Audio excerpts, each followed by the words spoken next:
ভয়াবহ একটা অবস্থা তৈরি হতে যাচ্ছে। যদি ভারত তাদের সিদ্ধান্তে ভুল করে অনেক বড় খেসারত দিতে হবে। স্বাভাবিকভাবে আমরা মনে করতে পারি যে তাদের সৈন্যবাহিনী আছে, তারা অনেক শক্তিশালী, আমরা মুসলমানরা কুলাবো কিভাবে। আমরা ভারতের সেনাপ্রধানের একটা বক্তব্য এবং পাকিস্তানের সেনাপ্রধানের আরেকটি বক্তব্য আমরা দেখেছি। পাকিস্তানের সেনাপ্রধান স্পষ্ট বলেছে যে 13 লক্ষ তোমাদের যে সৈন্যবাহিনী আছে এটা তো আমরাই ভয় পাই না। পাকিস্তানের সেনাপ্রধান কিন্তু এই বক্তব্য দিয়েছে।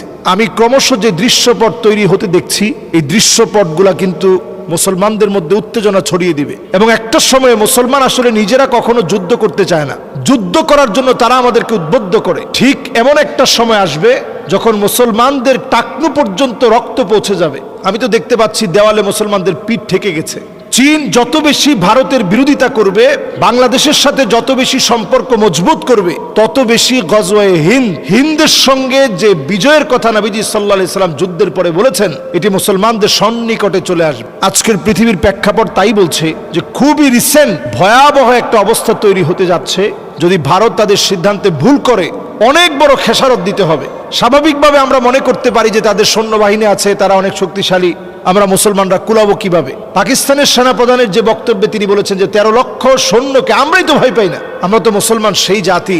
নবীজি সাল্লাল্লাহু আলাইহি সাল্লাম শেষ জামানার কথা বলতে গিয়ে বলেছেন ইসাবাতান মিন উম্মতি, নবীজির উম্মতের ভিতর থেকে 2টা গ্রুপ জাহান্নামের আগুন থেকে মুক্তি পাবে। এর মধ্যে একটা গ্রুপ হচ্ছে তারা যারা এই হিন্দের বিজয়ের জন্য লড়ে যাবে, লড়াইয়ের পর লড়াই করবে, তারাই আল্লাহ রাব্বুল আলামিনের গোলামদের মধ্যে অত্যন্ত শ্রেষ্ঠ মর্যাদাবান আল্লাহর গোলাম হবে। আরো এক শ্রেণীর মানুষ হচ্ছে যারা ঈসা আলাইহিস সালাতু ওয়াস সালামের সঙ্গী হবে, তারা আল্লাহ রাব্বুল আলামিনের অত্যন্ত প্রিয় হবে, জাহান্নামের আগুন থেকে আল্লাহ তাআলা মুক্তি দান করবেন। সুবহানাল্লাহ বিহামদিহি। সুতরাং এই প্রেক্ষাপট তো তারা বারবার তৈরি করার জন্য চেষ্টা করবে। ভারত বারবারই যে ভুলটা করছে, এই ভুলের খেসারত তাদেরকে কিন্তু বড় আকারে দিতে হবে। একটা বিষয় তারা প্রায় সময় মনে করে যে আমরা তো সংখ্যায় কম, তারা মনে হয় যে কোনোভাবে আমাদের উপরে প্রভাব বিস্তার করবে। মুসলমানদের কোনো বিজয় শুধুমাত্র সংখ্যা কেন্দ্রিক আল্লাহ তাআলা মুসলমানদেরকে কোনো বিজয় দেননি। সকল বিজয়গুলো আল্লাহ রাব্বুল আলামিন যত বিজয় দিয়েছেন, সকল বিজয়গুলো এসেছে মুসলমানদের ইমানি হিম্মতের কারণে।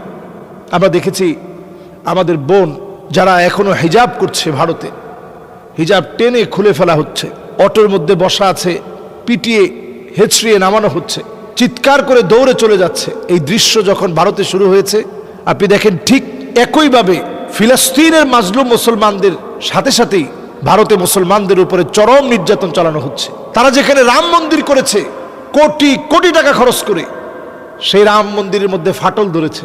আপনারা নিশ্চয়ই এগুলো ভিডিও আকারে দেখেছেন। তারা এখন সারা বিশ্বে এই বিতর্ক যেন ছড়িয়ে না পড়ে, এজন্য সুপ্রিম কোর্ট থেকে তারা মাত্র এটাকে স্থগিত করেছেন, আইনটাকে।